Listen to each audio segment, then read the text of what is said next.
Muy buenas tardes, mi nombre es la estudiante Condori Puma Ruth, soy de la carrera profesional Derecho y Ciencias Políticas de la Universidad Nacional Amazónica Madre de Dios. En esta oportunidad les voy a hablar acerca de la Comisión de la Verdad y Reconciliación. Bien, bueno, la Comisión de la Verdad y Reconciliación pues fue creada, fue encargada principalmente de elaborar un informe sobre la violencia interna, ¿no? La violencia armada interna que hubo en el Perú entre los años 1980 y el año 2000. Asimismo fue creada en junio del 2001 por el presidente provisional que vendría a ser Valentín Paniagua, que en ese entonces era presidente, y convocando a diferentes miembros de la sociedad civil. Bueno, fue precedida por Salomón Lerner Febres, quien en ese entonces era rector de la Pontificia Universidad Católica del Perú. Asimismo, cabe mencionar que antes que nada, para explicar todo el tema en a lo largo de la exposición, pues es importante responder algunas preguntas, ¿no? Una de ellas es, ¿qué se entiende por la Comisión de la Verdad? ¿Cuál es el objetivo de la Comisión de la Verdad y Reconciliación? Si existe la Comisión de la Verdad y Reconciliación en otros países. Ahora bien, también es importante saber si en nuestro país se puede crear una reconciliación. Se creó una comisión de la verdad y reconciliación, pero ¿cuál es su objetivo? ¿Cuál fue su objetivo? A lo largo de la exposición voy a estar explicándolos cada uno de ellos. Bueno, antes que nada es importante mencionar 4 puntos importantes de la Comisión de la Verdad y Reconciliación. En primer lugar, hablamos acerca de lo que es, de que fue, bueno, hablamos la primera de que la Comisión de la Verdad y Reconciliación se forma durante el gobierno de Valentino Paniagua con el nombre de la Comisión de la Verdad, solo la Comisión de la Verdad. Sin embargo, durante el gobierno de Alejandro Toledo fue que se ha incluido este término de reconciliación. Es desde ese entonces que le llamamos la Comisión de la Verdad y Reconciliación. Por otro lado, esta comisión entregó un informe final el 28 de agosto de 2003. Más adelante les voy a estar hablando de qué se trata este informe, cómo y cuál fue su objetivo, ¿no? Bueno, por otro lado, la Comisión de la Verdad y Reconciliación, se trata básicamente de un estudio detallado de los 20 años de conflicto que hubo y que lo que vivió Perú, ¿no?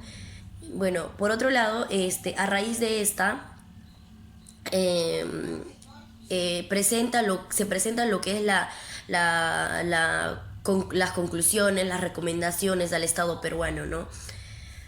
Bueno, siguiendo con la exposición, pues algunos de los integrantes de la Comisión de la Verdad y Reconciliación son los siguientes. El doctor Salomón Lerner Febres, que anteriormente mencioné, quien era rector, asimismo era presidente de la Comisión de la Verdad y Reconciliación, era el presidente, ¿no? Asimismo es doctor en filosofía y rector emérito de la Pontificia Universidad Católica del Perú. Bueno, hablamos de la doctora Beatriz Albajar, quien es abogada y congresista y excongresista de la República. Hablamos del doctor Rolando Almes Cabián, quien era sociólogo, investigador y analista política, quien era ex senador de la República. Bueno, por otro lado, hablamos del señor José Antuanes de Mayolo. Era sacerdote salesiano, ex administrador apolístico de la arquidiócesis de Ayacucho. Tenemos al teniente general de las fuerzas peruanas, de la Fuerza Armada, Luis Arias Graciani, ¿no? Quien era experto en los temas de la seguridad nacional. Bueno, les voy a hablar acerca del informe. Pues básicamente el informe trata de que si bien es cierto, anteriormente mencioné que el informe se presentó el 28 de agosto del 2003 en una ceremonia que fue realizada en el Palacio de Gobierno, y asimismo este informe consta de 9 tomos donde se detallan los hechos, los conflictos, cómo se llevó a cabo durante 20 años todo el conflicto, ¿no? Asimismo consta de 3 partes. Los 3 partes son principales. La primera hablamos de hechos y hechos y relatos. Es decir, la primera es donde se relata el proceso de los hechos y las víctimas. La segunda se trata de factores y cómo se desarrolló este. Es decir, la segunda que relata son los factores que permitieron que se desarrolle el conflicto. La tercera, y no menos importante, nos explica acerca de las secuelas del conflicto y cómo se postula y cómo este conflicto se postula a este conflicto se postula las recomendaciones para que estos eventos no se repitan, ¿no? Pero, sin embargo, a pesar de haber presentado todo este informe, los esfuerzos de la Comisión de la Verdad y Reconciliación ante la sociedad ha sido muy indiferente a esta iniciativa, lo cual no le tomaron mucha importancia. Bueno, entonces, la magnitud y la extensión del conflicto. Bueno, si bien es cierto, el conflicto armado producido entre el año 1980 y el 2000 es un conflicto mayor duración y que tuvo el mayor impacto, ya sea tanto en la cantidad de personas que fallecieron y la cantidad de economía que en ese entonces tuvo un impacto, ¿no? Bueno, en la historia del Perú, si bien es cierto, el costo estima o hay más en lo que es la vida humana, ¿no? Es un aproximado de 69.280 personas que fallecieron, es más, incluido las personas que desaparecieron. La causa del conflicto. ¿Cuál fue la causa del conflicto? Fue la decisión del Partido Comunista del Perú, Sendero Luminoso, quien da inicio a la guerra popular contra el Estado peruano, ¿no? Esta guerra se produjo en el momento en que la sociedad peruana iniciaba una transición democrática. Es en entonces que, de 12 años después de una dictadura militar, que era respaldado por la mayoría de la población y los principales partidos políticos, ¿no? Es así que inicia este conflicto.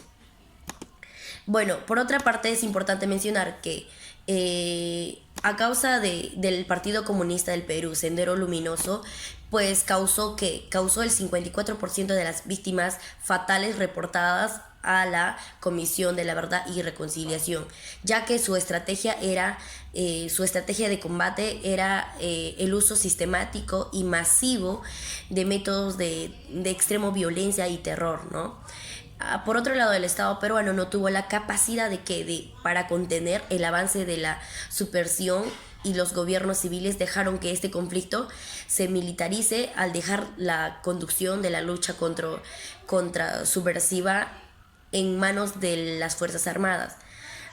Bueno, gracias a ello, las Fuerzas Armadas son responsables del 37% de los muertos y desaparecidos reportados a la Comisión de la Verdad y Reconciliación. Es decir, tanto el Partido Comunista del Perú, Sendero Luminoso, como las Fuerzas Armadas fueron los responsables de la cantidad de personas que fallecieron y desaparecieron. Bueno, ahora les voy a hablar acerca de las consecuencias y las recomendaciones de la Comisión de la Verdad. Bueno, si bien es cierto, se concluyó que durante los años de guerra murieron un aproximado de 70.000 personas, de las cuales más de 20.000 resultaron ser víctimas de las Fuerzas Armadas, como anteriormente mencioné. Es decir, no solo tuvo el político comunista del Perú, Sendero Luminoso, sino que también las Fuerzas Armadas tuvieron algo que ver con la muerte de casi 20.000 personas, ¿no? Que tanto desaparecieron como fallecieron. Bueno, esto se llevó a cabo también en los gobiernos de Fernando Belaúnde, Alejandro Toledo, Alan García y Alberto Fujimori. Tenían la responsabilidad en la represión, aunque cabe recalcar que los dos primeros gobiernos fueron los que produjeron más violencia a los derechos humanos y también los que hicieron más atrocidades. Bueno, por otro lado, Hablamos acerca de las críticas. Bueno, si bien es cierto, las críticas, a diferencia de lo ocurrido con los grupos similares creados en otros países, pues en nuestro país, en el Perú, la Comisión de la Verdad y Reconciliación no recibió una aceptación unánime de la sociedad, porque ya que existió un escepticismo y hasta rechazó lo que vendría a ser el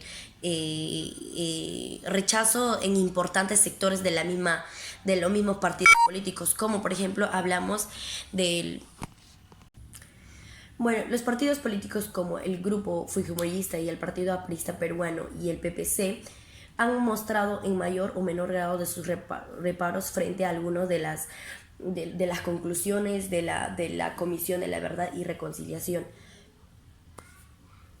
Por otro lado, la Comisión de la Verdad y Reconciliación presenta un plan de integral de reparación, puesto aquí nos habla de lo siguiente, nos habla acerca de la educación, eh, nos habla acerca de la atención a la educación y a la salud mental.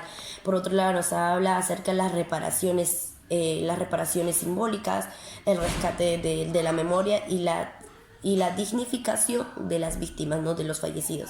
Por otro lado, nos habla de qué? Nos habla acerca de la reparación económica, tanto individual como colectiva. Bueno, eso sería todo acerca de la Comisión de la Verdad y Reconciliación. Muchas gracias por su atención.